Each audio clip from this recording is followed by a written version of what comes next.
Avec beaucoup d'espoir dans la lutte contre le coronavirus, mesdames, messieurs, bonsoir et bienvenue à ce nouveau rendez-vous de Surface de Vérité. Dans le fauteuil blanc, je reçois pour vous le docteur Wendlarima Hyacinthe Ouedraogo. Il est enseignant en histoire africaine à l'université de Gawa, titulaire d'un doctorat unique en histoire africaine.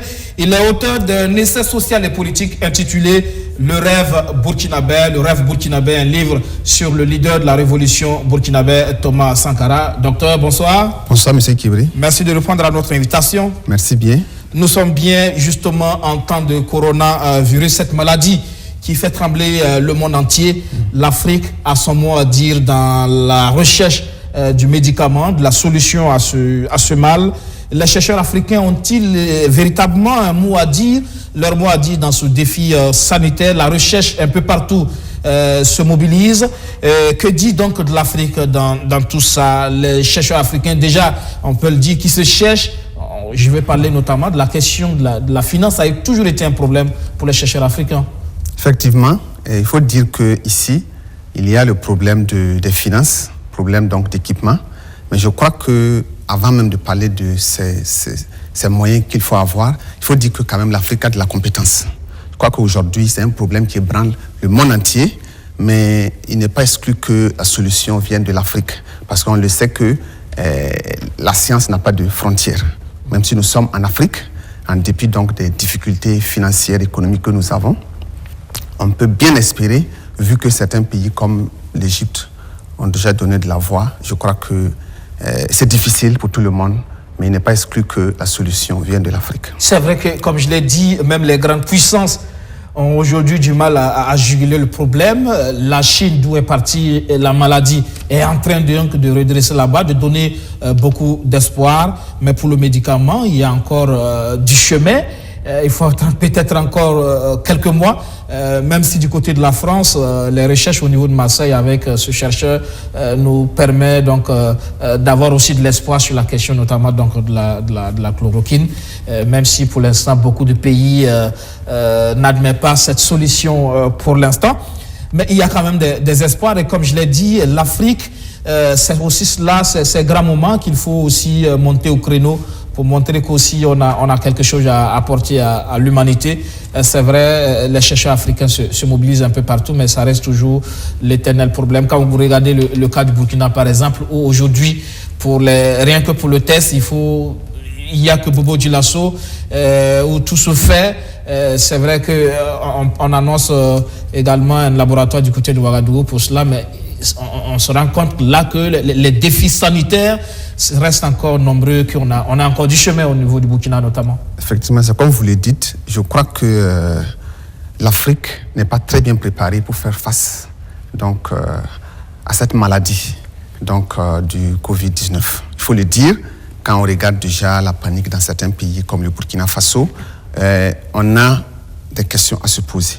Mais comme je l'ai dit, donc, il n'est pas exclu que l'investissement africain, que les recherches que donc certains ont entamées, et comme je l'ai dit, la science n'a pas de frontières, c'est aussi souvent de concert avec d'autres nations que la solution peut être trouvée. Comme vous l'avez dit, on sait aujourd'hui que les grandes nations comme la Chine, les grandes nations comme les États-Unis se cherchent. Vous avez parlé donc de la chloroquine qui semble être un moyen palliatif en attendant donc qu'on trouve un vrai remède. Mais je crois qu'il y a aussi le problème, peut-être qu'il faut souligner, c'est aujourd'hui, est-ce qu'on nous dit toute la vérité sur ce mal du Covid-19? Parce qu'un peu sur les réseaux sociaux émergent des voix qui tendent à nous dire que le remède peut-être est caché par certaines puissances pour des intérêts peut-être politiques, économiques.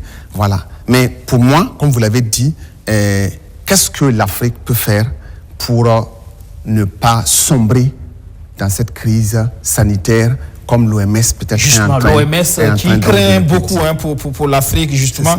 Vous travaillez sur l'histoire africaine, sur la société africaine de façon générale. Pourquoi faut-il craindre plus pour l'Afrique? Je crois qu'il faut craindre pour l'Afrique. C'est comme vous l'avez dit, c'est d'abord sur le plan sanitaire. Est-ce que l'Afrique a des installations sanitaires? Est-ce que l'Afrique a assez donc, d'équipements sur le plan sanitaire pour la prise en charge des malades? Vous avez parlé tantôt donc, du Burkina Faso, où le seul centre était à Bobo, et on parle donc d'un nouveau centre à Ouagadougou. Et actuellement, il semble que donc, le test n'est pas pour le moment disponible. Ça peut dire qu'on peut souffrir de la maladie sans être situé sur son état réel. Est-ce que c'est la maladie? Parce qu'il y a d'autres symptômes qui peuvent ressembler à la maladie sans pour autant que ça ne soit le Covid-19. Donc pour moi, au-delà du Burkina Faso, il faut craindre pour toute l'Afrique. Parce que si je reviens sur le problème aussi de la sensibilisation, les populations ne semblent pas être aussi alertes comme il se doit. Et la discipline aussi n'est pas au rendez-vous. Quand nous prenons par exemple des pays comme la Chine, où on a vu une forte mobilisation des autorités pour pousser la population au confinement. Et on a vu un peu avec l'Italie que ça n'a pas été le cas au début. Si bien que le mal a pu se propager. Si nous revenons vers l'Afrique, on sent que les mesures prises par les politiques accusent un retard par rapport même à la propagation de la maladie. La maladie va très vite que les stratégies. À écouter donc les scientifiques, c'est comme si la maladie, à chaque fois, une avance de près de 2 semaines sur la réalité sur le terrain et sur les informations qu'on nous balance. Si bien que certaines mesures qui pouvaient être salutaires aujourd'hui, si elles ne sont pas prises aujourd'hui et prises peut-être dans 10 jours, elles sont dépassées et on ne peut pas avoir le résultat escompté. Donc en Afrique, ce n'est pas seulement le problème d'installation sanitaire et autres, c'est aussi le problème de contrôle de la population. C'est aussi le problème de sensibilisation. On a déjà passé l'information sur les mesures préventives. Les gestes barrières, justement. Justement. Est-ce que, quand vous sortez à Ouagadougou, vous vous rendez compte que ce n'est pas appliqué à la lettre? Jusqu'à présent, il n'est pas explicable que les maquis, gouilles d'un monde qui s'amuse, il n'est pas explicable qu'il faille attendre un couvre-feu de l'autorité politique pour que les gens se rangent. Et ça aussi, on sait que ce n'est pas tout le monde. Donc, ce n'est pas un problème qui est seulement relatif au Burkina Faso, c'est relatif à l'essentiel des pays africains. Et, bon, peut-être beaucoup pensent que ce n'est pas aussi évident que notre climat peut être notre rempart face à ce mal, mais si tel n'est pas vérifié, si tel n'est pas le cas, ce que vit actuellement l'Italie ou l'Espagne, on peut craindre ce même phénomène, cette même crise pour l'Afrique. Ça sera dramatique, justement. On espère qu'on n'en arrivera pas là, justement. Mais vous parlez de discipline, c'est un élément essentiel, vous l'avez dit, qui a permis à la Chine aujourd'hui de remonter la pente. Ces temps-ci, le président de Faso a pris des mesures, dont le couvre-feu notamment. Vous voyez un peu toute cette polémique aussi autour donc, de la répression de ceux qui ne respectent pas cette mesure, justement. Des cas de violence sur des citoyens. Pour une partie des Burkinabés, il faut effectivement en arriver là pour discipliner les gens. Et pour d'autres, ceux qui sont les puristes, en tout cas pour les défenseurs des droits humains, la loi doit rester la loi, quelle qu'en soit la situation. C'est ça. Quel est votre avis sur cette question? Bon, moi, j'ai aussi un avis partagé là-dessus. Parce que ça dépend de quel côté la réflexion nous amène. Effectivement, quand une mesure est prise par une autorité telle que le chef de l'État, les populations ne doivent pas jouer avec de telles mesures. On dit couvre-feu à 19h, sauf pour des cas extrêmes. Tout le monde doit être à la maison. Maintenant, on remarque aussi que dans la répression des forces de l'ordre, il y a de l'exagération.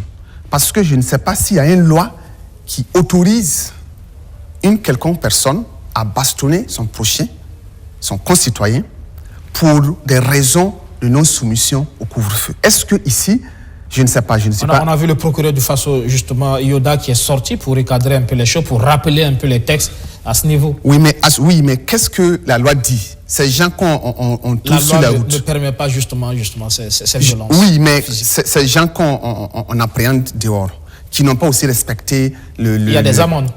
Justement, mais il faut d'abord les garder à quelque part. Ça aussi, ça peut... En fait, je ne suis pas en train de prôner la violence, mais je suis en train donc de souligner que la situation est délicate. Les forces de l'ordre n'ont pas cette autorisation. Elles-mêmes, elles savent qu'elles ne doivent pas faire des actes de sévice sur les populations. Ce n'est pas permis. Les populations savent aussi qu'on doit se soumettre impérativement à une autorité donc, qui émane du chef de l'État. Donc voici un peu, j'allais dire, qui fait que la réponse est un peu difficile. Et pour moi, peut-être dès les premiers jours, on pouvait commencer à sensibiliser. Maintenant, s'il y a des cas extrêmes, bon, je me dis que les amendes ne seront pas aussi la solution, parce qu'il faut trouver un lieu peut-être où les enfermer pendant 2-3 jours. C'est pas aussi évident que ça ne participe pas ça n'entraîne pas l'effet non désiré, parce que c'est dispersé. Ce qui crée peut-être aussi le scandale, c'est parce que c'est filmé et diffusé sur les réseaux sociaux. Justement, c'est ça aussi il faut déplorer, parce que c'est pas agréable que des gens assermentés qui doivent défendre la loi se permettent non seulement donc de brimer cette loi, donc de la violer, et ensuite aussi de filmer. Ça aussi, j'allais dire, c'est la vie privée des gens donc qu'ils sont en train d'exposer. C'est pas aussi normal, même des voleurs que souvent on arrête, on ne permet pas que donc leur visage apparaisse sur les images. Voilà. Donc je crois qu'il faut déplorer ça, mais il faut aussi dire aux populations qu'elles doivent rester soumises, parce qu'au Burkina Faso, c'est un phénomène, c'est comme une mode. L'incivisme, l'insoumission, la défiance de l'autorité. Ça aussi, il faut le déplorer. On ne doit pas en arriver là, surtout pour des situations graves telles que ce mal qui secoue le monde entier, comme vous l'avez dit, qui est en train de faire trembler les grandes puissances. Il faut que les mesures soient fortes au plan national pour que nous puissions faire face à ce mal. Covid-19 sera-t-elle finalement l'élément fédérateur pour les Burkinabés? Bon, je crois que c'est une question qui nous réunit. Je crois que c'est une question de patriotisme ici. Une question de patriotisme, parce que quand la case veut brûler, quoi qu'on doit oublier les divergences d'opinion, les divergences d'intérêts, les divergences politiques et à tous les niveaux, pour ensemble sauver la maison, quitte après cela maintenant qu'on retourne dans les querelles ou encore dans les contestations. Je crois que pour le moment, il faut saluer les engagements pris de part et d'autre, donc les actes patriotiques que les gens posent pour qu'ensemble on puisse faire face à un mal extérieur. Parce que justement, jusque-là, le terrorisme n'a pas réussi cela, à unir les Burkinabés autour de l'essentiel. Je crois que là aussi, c'est une question d'approche. Et là aussi, la menace peut-être, puisque le terrorisme, souvent, on ne sait pas qui se cache derrière ce mal. Le terrorisme peut avoir un visage humain, un visage même interne, comme au début, on avait entendu parler que c'était peut-être dû à des querelles politiques que d'autres convertissent en querelles, donc sur le plan militaire et autres. Mais pour le Covid-19, pour une question de maladie, de pandémie, on sait qu'il n'y a pas un visage humain, c'est le visage que tout le monde connaît, c'est la maladie. Et comme on aime le dire chez nous, on dit que la maladie, c'est le seul ennemi de l'homme. Donc je crois que le consensus national est salutaire pour faire face donc au Covid-19. C'est ce qui est recherché justement. Les hommes d'affaires apportent déjà leur contribution, l'argent. Et quel pourrait être le rôle des partis politiques justement? Je crois que les partis politiques, leur rôle, c'est aussi avant tout, de même que ces partis politiques peuvent se mobiliser pour sensibiliser les populations, pour avoir un électorat mobilisé. Je crois que dans ce même sens-là, les partis politiques peuvent s'investir dans la sensibilisation, peuvent s'investir aussi dans la collecte de fonds, pas réclamer les fonds au sein des populations qui sont déjà diminuées, mais on sait souvent que quand les campagnes politiques approchent, je sais que tous les partis politiques n'ont pas assez donc, de moyens financiers, mais il y a quand même des partis qui ont des assises politiques, donc qui peuvent mettre aussi la main dans la poche, parce que par exemple, on a vu ailleurs des ministres faire don de leurs revenus, de leur salaire, donc pour lutter contre ce mal. Quoique ici, dans le gouvernement, il y a divers partis qui y sont. À l'Assemblée, c'est un regroupement de plusieurs partis politiques. Alors, ces différents partis politiques-là peuvent, pendant qu'ils sensibilisent, ils peuvent aussi mettre la main dans la poche. Ils peuvent mettre à la disposition de la population qui est de plus en plus confinée des denrées telles que les gels hydroalcooliques, tels que les gants, les cache-nez et des vivres variés. Quoique les politiques ont assez de choses à dire ici pour soutenir la population qui traverse des moments difficiles. Quelqu'un m'a dit une fois que voici des gens qui finançaient l'établissement des cartes, des cartes, les CNIB. Alors l'occasion est belle pour convertir ces fonds du CNIB. Pour le moment, cette opération est arrêtée en soutien matériel, en soutien donc en vivres ou encore je ne sais quoi, en denrées quelconque pour permettre aux populations de passer cette période difficile à la fois sur le plan moral que donc sur le plan financier. Et qu'est-ce que vous pensez de la gestion de cette crise sanitaire par l'autorité aujourd'hui? Depuis un certain temps, les conseils des ministres ne s'y tiennent pas parce que des ministres aussi sont touchés par la maladie. Du coup, c'est beaucoup d'incertitudes. C'est ça. On a comme l'impression que finalement, on ne sait pas où donner de la tête, même au plus haut niveau. On a du mal véritablement à canaliser les énergies pour véritablement positionner un plan assez cohérent pour venir à bout du phénomène. Comment vous appréciez aujourd'hui la gestion de la crise sanitaire? Bon, pour moi, comme vous l'avez évoqué, il faut d'abord même déplorer que plusieurs membres du gouvernement, en dépit des alertes sur le plan international depuis janvier, février, que beaucoup de membres du gouvernement, pour moi, ce n'est pas explicable. C'est vrai que c'est des gens qui sont exposés, qui sont le plus souvent en contact avec des gens qui viennent de l'extérieur, mais ces mêmes mesures qu'on est en train d'imposer à tout le peuple actuellement, ces autorités auraient dû se les appliquer depuis très longtemps. Cela aurait dû limiter, selon moi, cela aurait dû éviter donc qu'on ait 4-5 membres donc, du gouvernement qui sont atteints, ça c'est ce qui est avéré actuellement, sans oublier aussi au sein de l'Assemblée, on a vu ce qui s'est passé. Donc pour moi, à ce niveau, il y a c'est comme un certain laxisme dans la pratique même des garde-fous pour lutter contre la maladie. Maintenant, dans la gestion au plan national, moi je pense que, comme je l'ai aussi dit tantôt, que les mesures sont en retard par rapport aux réalités sur le terrain. Je crois que depuis début mars, des voix s'élevaient déjà pour réclamer, en même temps qu'on fermait les écoles, en même temps donc qu'on fermait les universités, qu'on ferme aussi les marchés, qu'on ferme aussi donc les yards et en tout cas les grands les boîtes de nuit, les maquis. Voilà, je crois que c'est peut-être le couvre-feu qui pouvait atteindre mi-mars avant qu'on l'applique, mais déjà, dès début mars, je crois que même avant qu'on ne puisse... Moi, je n'ai pas compris pourquoi il faille attendre que des cas soient déclarés avant, par exemple, de fermer l'aéroport. C'est vrai, il y a des raisons économiques, il y a des raisons aussi de partenariat sur le plan international. Oui, mais c'est aussi une question, j'allais dire, de survie.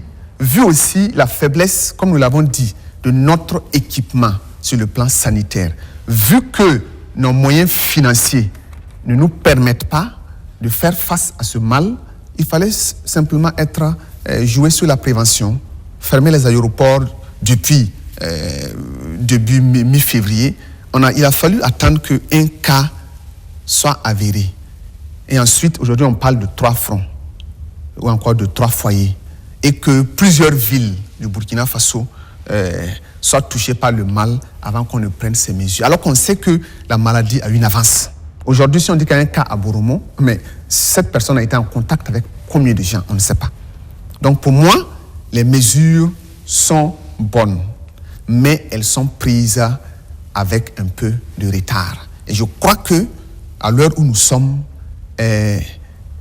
on devait peut-être déjà parler même de confinement de la ville de Ouagadougou.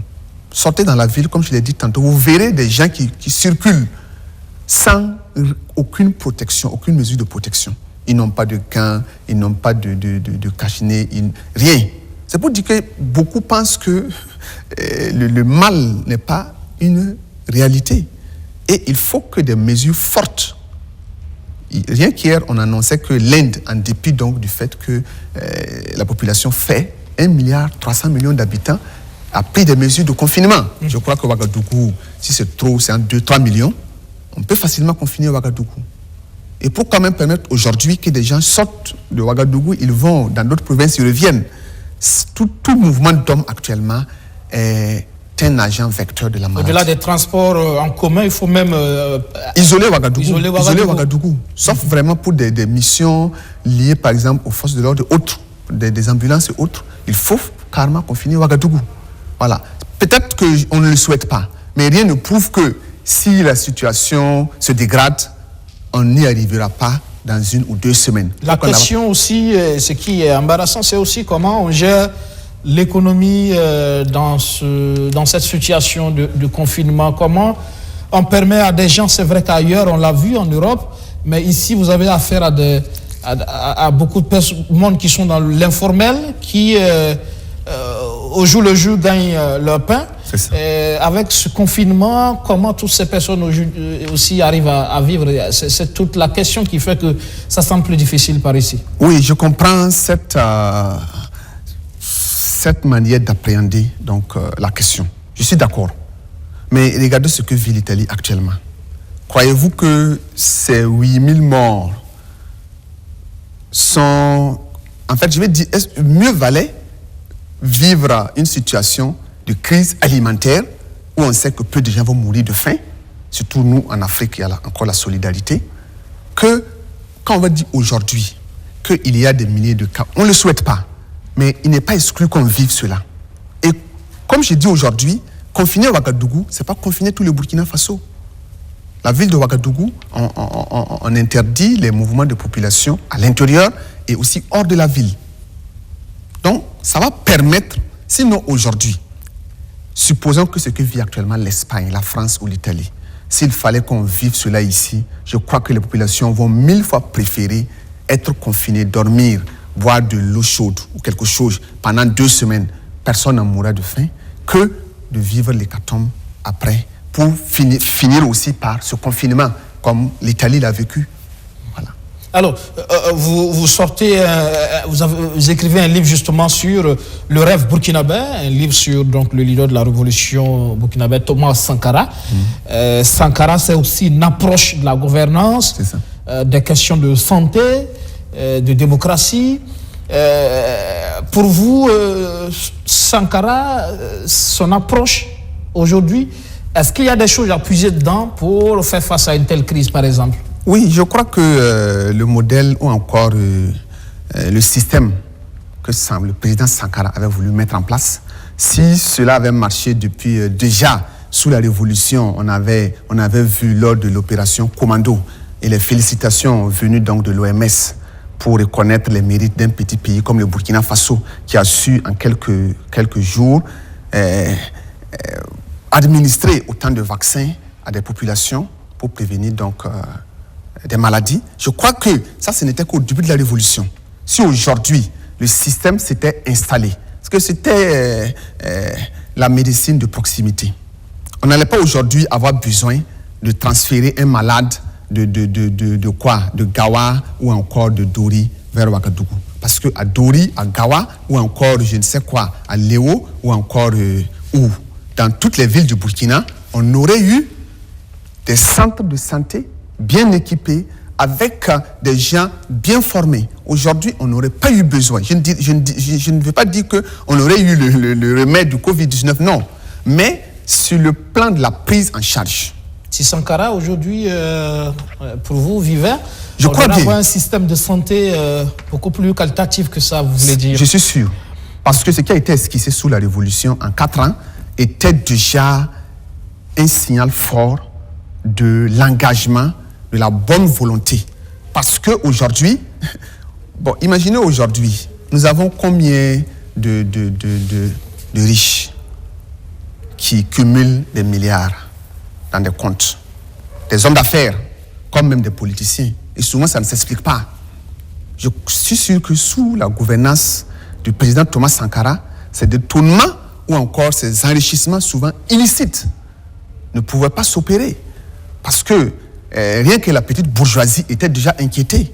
On ne pouvait pas parler d'une grande bourgeoisie, cela pouvait arriver difficilement. Peut-être quelques cas, parce qu'on sait que quand nous sommes dans un système où on permet l'entreprise privée, des gens aussi peuvent investir et rentabiliser.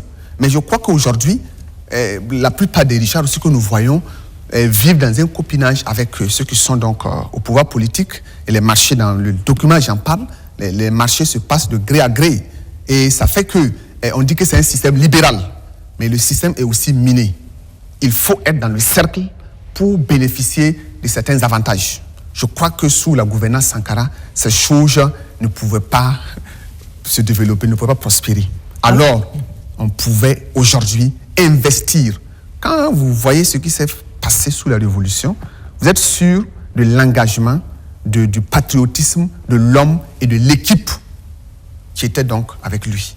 Et si cela pouvait durer 10 ans, 20 ans, aujourd'hui, on n'allait pas seulement avoir des universités dans quelques 13 régions du Burkina Faso, là aussi des universités qui fonctionnent mal. Je crois que dans chaque province, on aurait eu une université. On n'aurait pas eu aujourd'hui des écoles et des villages qui n'ont pas d'école, qui vivent sous paillote. Je vais dire simplement qu'au-delà de la santé, c'est tous les secteurs, qu'ils soient socio-économiques du Burkina Faso, qui allaient connaître une émergence qualitative et appréciable. Et c'est cela le rêve burkinabé? Oui, le rêve burkinabé s'inspire en grande partie donc, de l'idéal donc, du président Thomas Sankara, parce que pour lui, il n'y a pas de petit pays. Le Burkina Faso, il faut qu'on soit fier d'être burkinabé, d'appartenir à ce pays et qu'on s'engage à travailler, à lutter pour faire émerger les richesses que nous avons pour le développement endogène. Et le rêve burkinabé, c'est aussi ça, c'est dire que le Burkina Faso n'est pas un pays maudit. C'est le refus qu'on nous banalise. C'est le refus qu'on dise que nous sommes à la traîne. Même si c'est le cas actuellement, ce n'est pas une malédiction, mais c'est un défaut de conjugaison des atouts naturels, des atouts de l'histoire, des atouts culturels et même du capital humain valeureux que nous avons sur le plan du travail. C'est autant d'éléments qu'il faut conjuguer pour permettre une émergence du Burkina Faso. Et c'est ça donc le rêve burkinabé. Un rêve aussi fait donc de vision endogène du développement, c'est bien ça? Vous êtes enseignant d'histoire africaine. Oui, c'est ça. Parce que on a assez d'éléments. Notre patrimoine national regorge de nombreux atouts qui peuvent servir de tremplin pour le développement. Comme je le dis dans le livre, il faut un engagement, il faut un esprit de sacrifice et il faut une persévérance. Parce que sous la Révolution, quand la mayonnaise a commencé à prendre, on a senti un relâchement. C'est vrai que dès le début, il y avait les ennemis de la Révolution qui ont tenté par diverses manières pour ralentir. Mais entre-temps aussi, il faut dire que même le peuple, surtout les fonctionnaires, étaient aussi las de supporter, de supporter cette facture qu'imposait la Révolution. Et je crois que c'est cette occasion aussi que d'autres au sein de la Révolution, qui avaient des ambitions cachées, ont eu le courage d'appuyer sur la gâchette. Je crois que c'est ça. Il faut accepter donc dire cela si on veut payer le prix dans la durée. Le sacrifice, au bout d'une décennie, 2 décennies, maximum 3 décennies, nous n'allons pas reconnaître notre pays. Parce que dans le livre, je dis, ne pensons pas que nous sommes mal lotis. Nous avons un soleil abondant. Je pense que ce n'est pas une malédiction, c'est une source de richesse. Nous avons un Sahel qui regorge donc de ressources. Le pétrole, on pense qu'on peut l'exploiter, c'est de plus en plus avéré. On ne parle pas de l'or et d'autres richesses du sous-sol qui sont exploitables. Donc je crois que ça, c'est seulement sur le plan naturel, sur le plan culturel, sur le plan du patrimoine historique. Et il y a assez d'atouts, donc que nous pouvons conjuguer pour permettre au Burkina Faso d'amorcer un développement réel.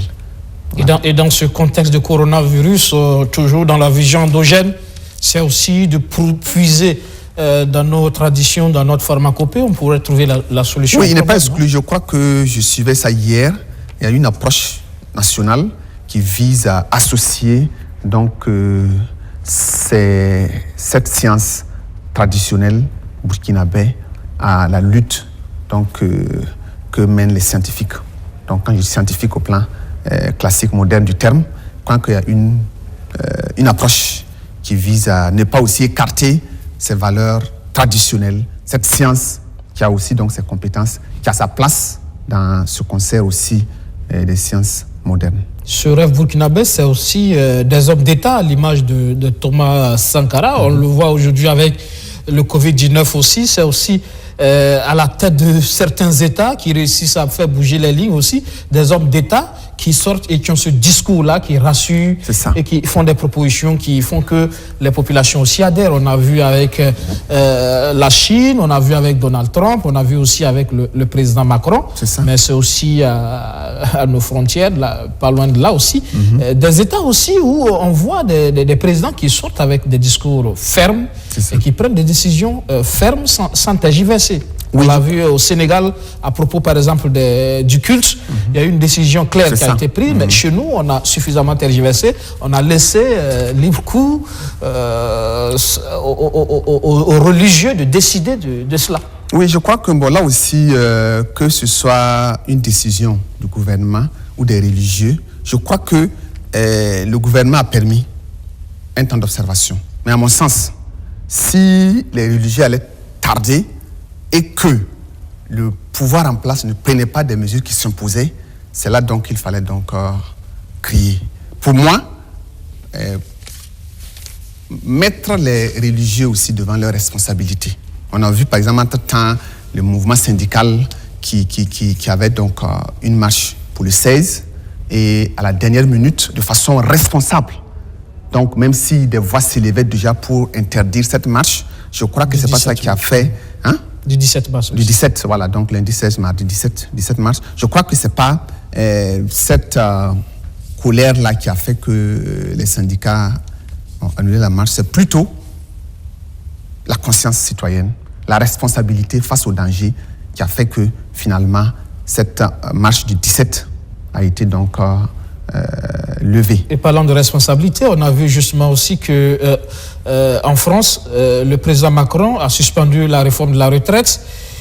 Pour certains observateurs, on pensait qu'on aurait pu faire pareil au Burkina pour mobiliser l'ensemble des Burkinabés. C'est le cas par exemple de l'Institut Free Afrique du docteur Rassabouga Seydou Ouedraogo, qui estime que le président de Faso aurait pu aussi faire ce geste-là en suspendant l'application de l'UTS sur les pays. Oui, je suis d'avis. Je crois que le contexte actuel, quel que soit, d'ailleurs même avant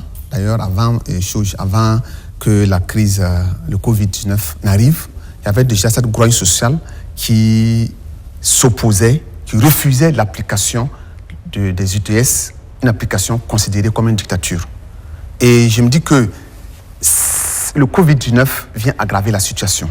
Et je crois que, comme vous l'avez dit, je suis parfaitement d'accord que vu l'urgence de la situation, vu les difficultés financières qui vont s'imposer aux populations, je crois que, même si le gouvernement tenait à l'application des UTS, c'était vraiment une occasion aussi pour le gouvernement de montrer sa bonne foi, de montrer au peuple, surtout aux fonctionnaires, qu'il a une oreille attentive et de montrer aussi au peuple que, vu la situation, il peut faire un sacrifice, même si c'est une application d'une loi, même si c'est une question de légalité, comme le gouvernement l'a chaque fois brandi, mais pour une question de crise nationale, d'une menace extérieure comme le Covid-19, je crois que l'État pouvait nous faire l'économie de ces UTS et puis même retourner ce qui a été coupé en fin février et puis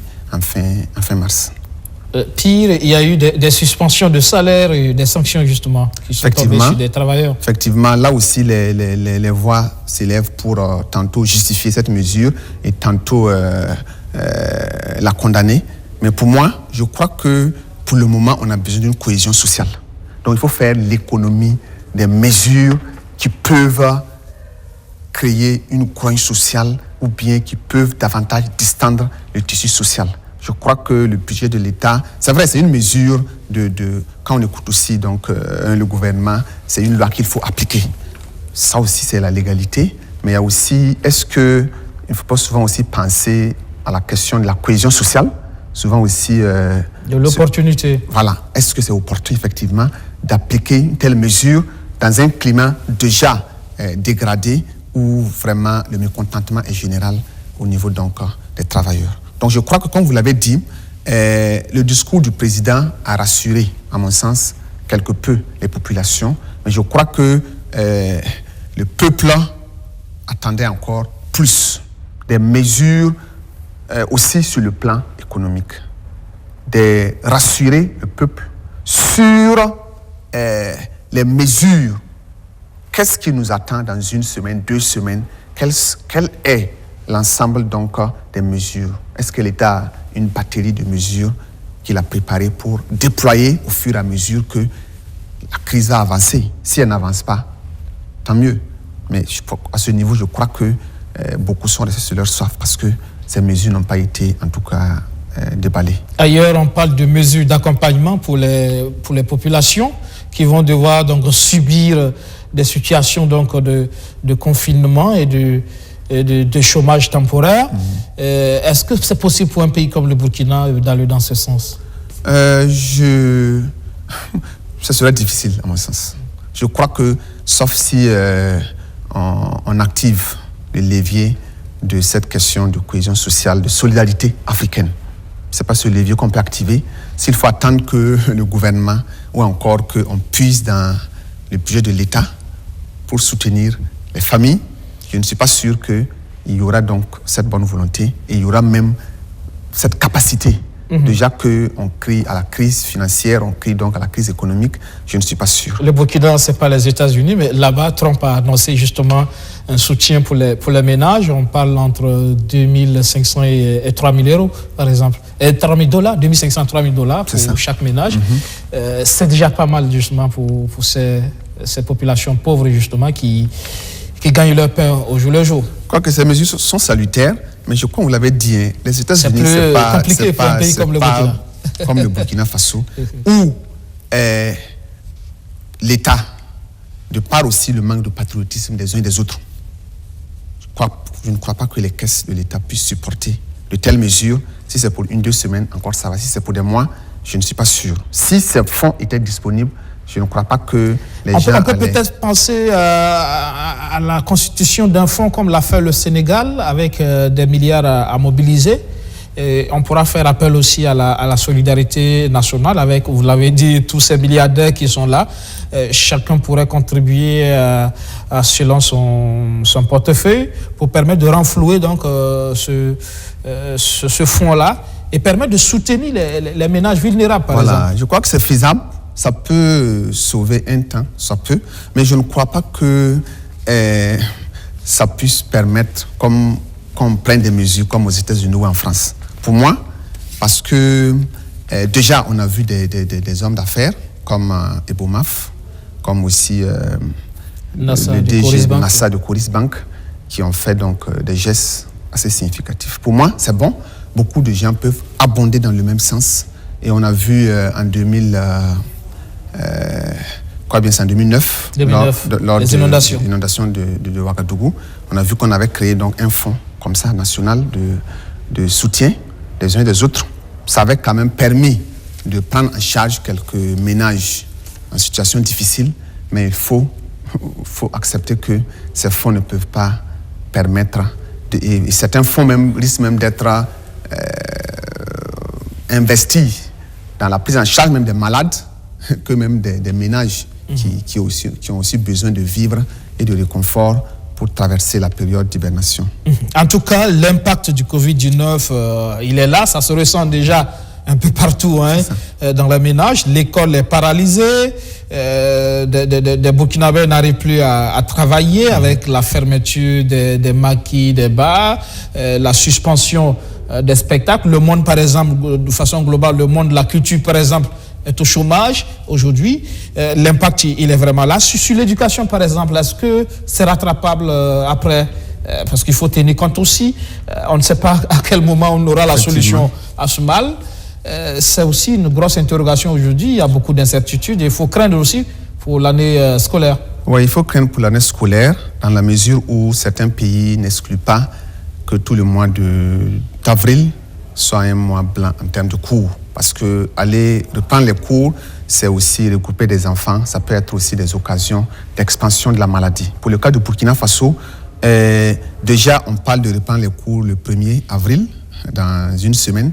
Mais il faut dire que cette mesure sera difficilement applicable.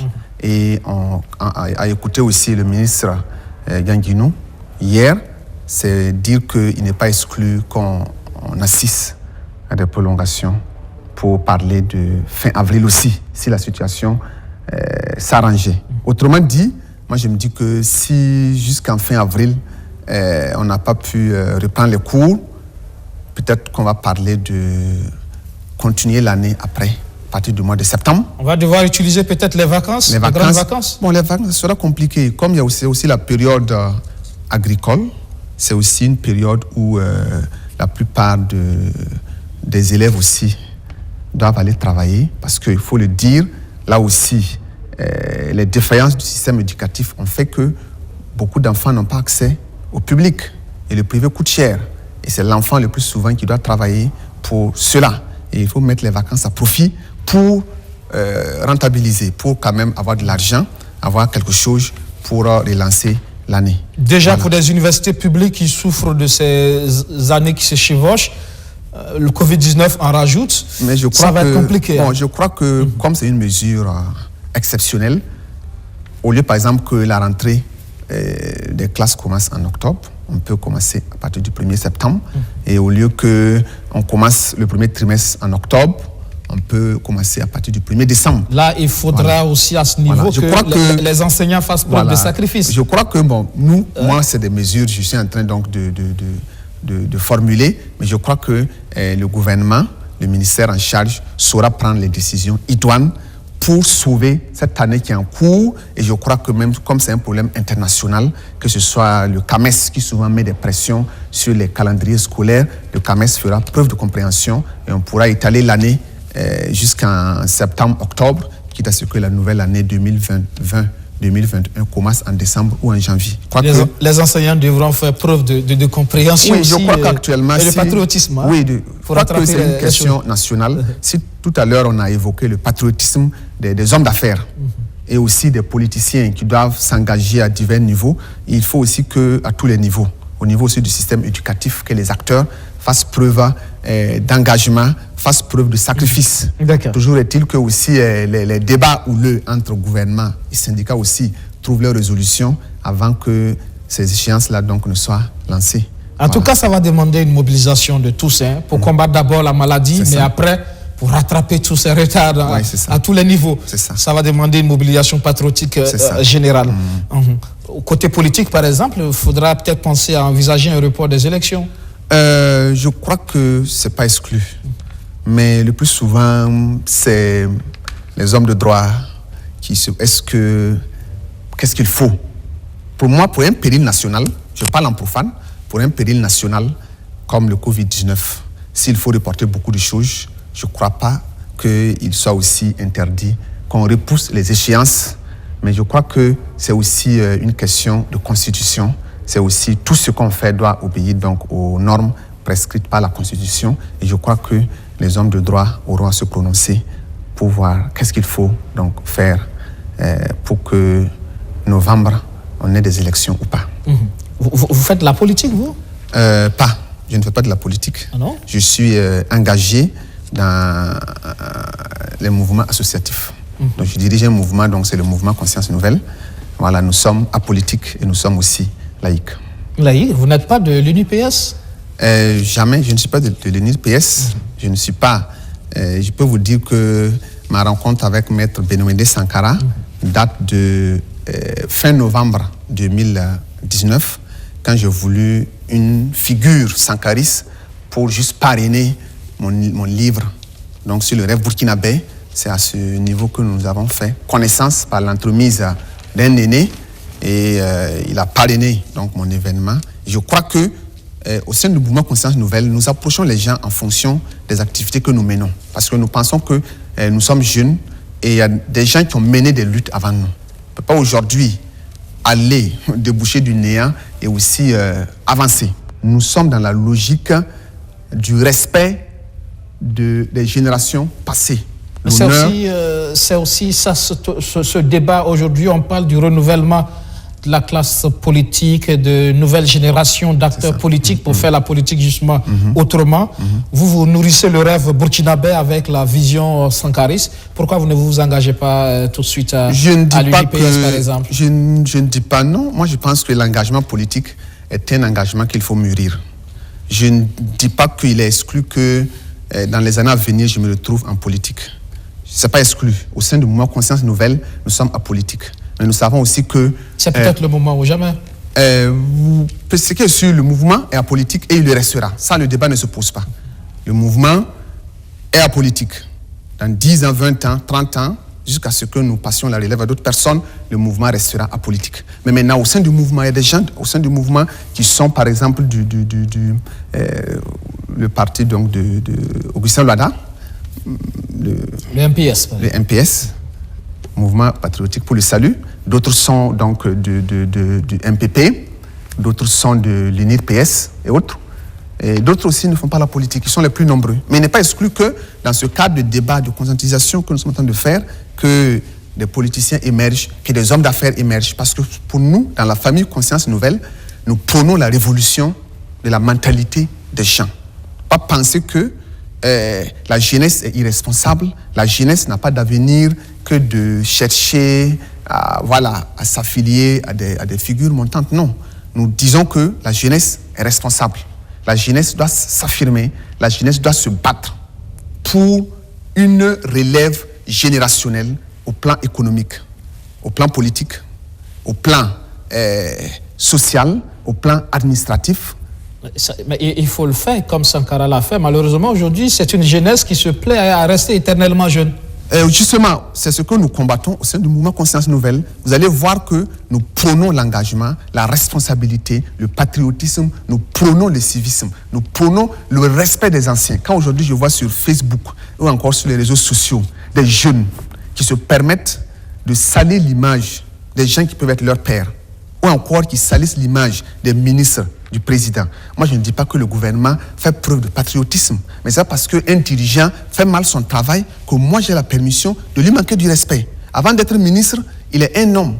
Et tout homme, être humain, est digne de respect. Même si lui, il ne se respecte pas, si moi, je ne le respecte pas, je fais preuve d'irresponsabilité. Donc, je ne dois pas avoir un comportement dicté par une personne, mais dicté par l'éducation que moi, j'ai reçue. Donc, nous prônons le respect de l'autorité. Qu'elle s'assume ou pas, nous critiquons. Mais nous ne méprisons pas l'autorité. Que pensez-vous de toute cette colère généralisée, ces flèches à l'encontre de l'ancien président Jean-Baptiste Ouédraogo sur son livre « Ma part de vérité » ? Ce livre, je l'ai lu et à vrai dire, j'ai beaucoup de choses à dire sur ce livre. Je l'ai lu et je l'ai apprécié en tant qu'historien, en tant que chercheur. J'y ai trouvé des vérités qui intéressent toute la nation, qui intéresse la recherche scientifique, qui intéresse l'histoire. Quand vous prenez la période, le plus souvent la période de 1980 à 1983, est une période mal connue. C'est seulement quelques faits atypiques que l'histoire relate. Mais de par son document, il déballe des secrets d'État, il déballe des informations capitales sur aussi l'évolution la chute du CMRPN et aussi pourquoi le CSP1 a échoué et pourquoi le CSP2 aussi a échoué et dans quel contexte de crise politique, militaire va naître le CNR. Mais là où je n'ai pas vraiment apprécié le document, c'est j'ai fait un décompte des phrases ou encore des propos à l'encontre du président Sankara. Et je ne vois pas, même dans le monde, vous ne verrez pas un dirigeant d'un pays qui va aller écrire de tels propos sur un autre dirigeant de ce même pays. On peut avoir des divergences entre par exemple, François Hollande et Sarkozy. Mais je ne crois pas que François Hollande peut écrire de telles choses sur Sarkozy. Ce n'est pas ça, ce n'est pas la vérité historique, à votre avis aussi ? Non, c'est pas. On dit souvent que les faits sont têtus. Non, c'est pas ça. Parce que les faits s'analysent. C'est pas ce que lui il dit qui est la vérité absolue.